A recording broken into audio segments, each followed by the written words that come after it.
And leave it to contrarian badass Reggie Middleton. Reggie walks in looking really cool. He's got a Google Glass on, and I'm like, man, that's cool. And did he walk like that? Yeah, he walked like that. That's how you walk if you've got Google Glass on. Everyone walks real cool. Reggie Middleton. Reggie Middleton. Reggie Middleton. Reggie Middleton. Oh, he doesn't mince his words. We're talking about Reggie Middleton.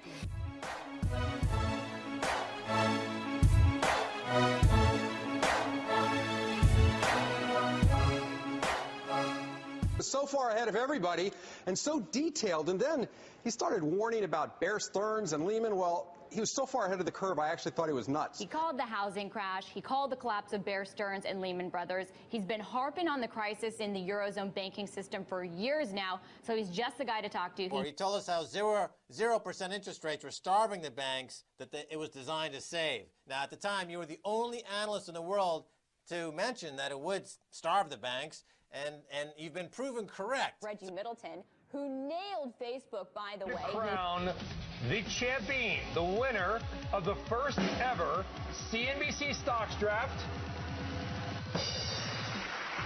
Yay! Reggie Middleton. It was Google, which was up by 46%. Reggie! Well done, Reggie Middleton. But you know what, Reggie?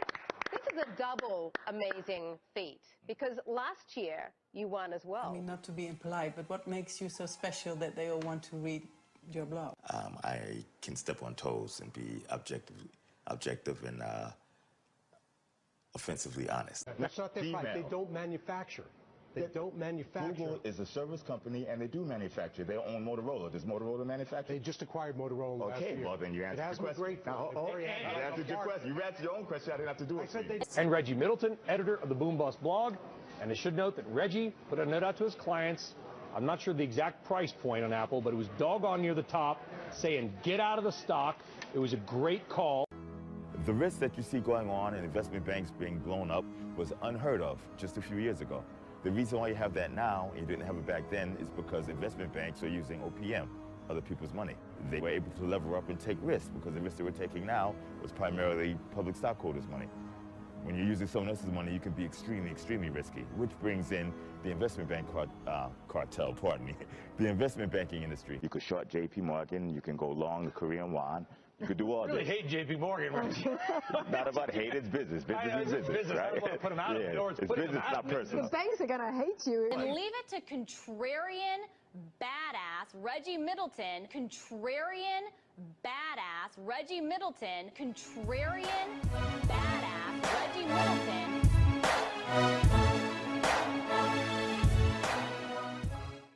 So I put some time in a heavy bag at the Equinox Gym, and I decided to come out to the pool and chill out. I turned 55 last Friday, so it's time for me to make sure I stay in shape.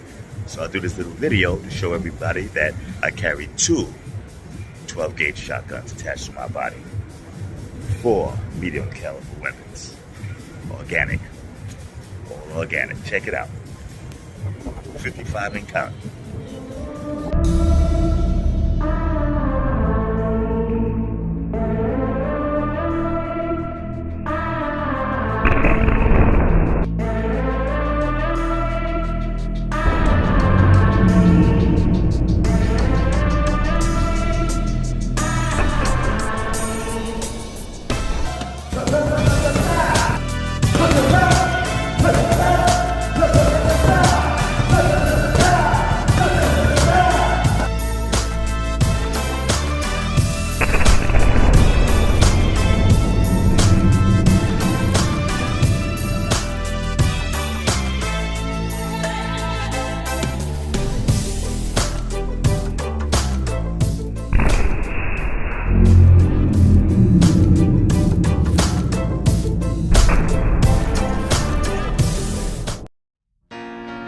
This is a direct threat.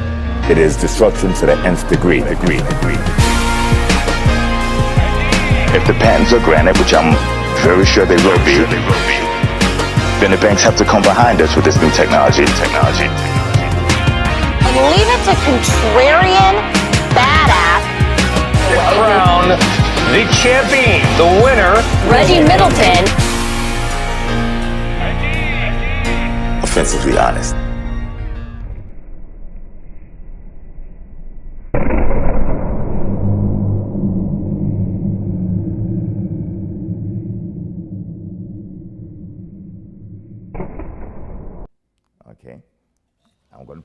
$100. So I'm going to reach in my pocket, which is now a lot emptier than it used to be. Okay, we're going to take $100 out of this. I'm going to pay you this $100, but it's going to be indirect payment. So,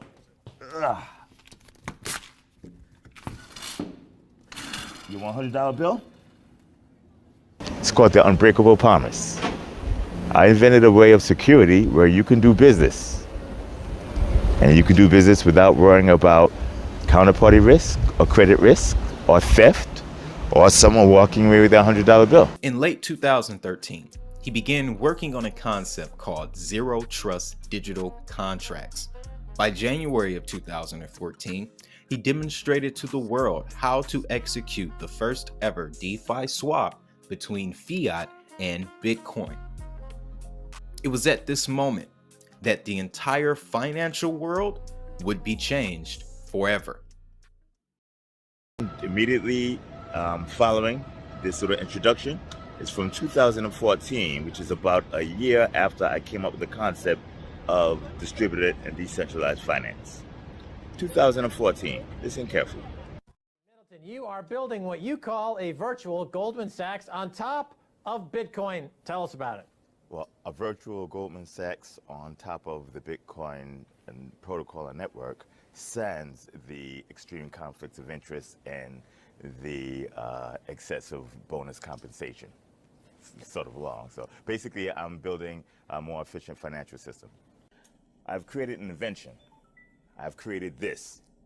What I've created was, or my team and I've created was a wallet that in itself allows each and every person to become their own investment bank, commercial bank, exchange, stock exchange, bond exchange, etc., and lender. Basically, through this personal wallet, you now have loans without banks, trades without exchangers, contracts without lawyers. This is phenomenal, and as you may know, this is a direct threat to the hegemony that stands as a middleman that fails to add value.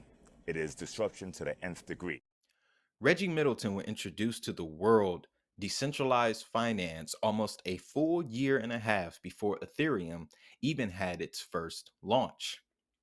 Concepts such as self-custody, DeFi swaps, staking, and lending all could be found in his early blockchain project called UltraCoin. What we're doing is, UltraCoin is a derivative layer to allow you to program Bitcoin. Bitcoin's value is in the protocol. Most people concentrate on the little accounts of value, otherwise Bitcoin, what they call coins, and they focus on the price, 400, 600, etc.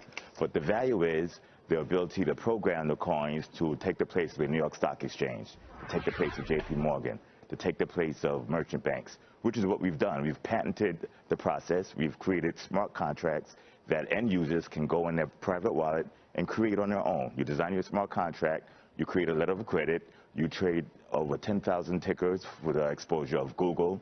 You could short JP Morgan, you can go long the Korean won, you could do all I really this. hate JP Morgan, right?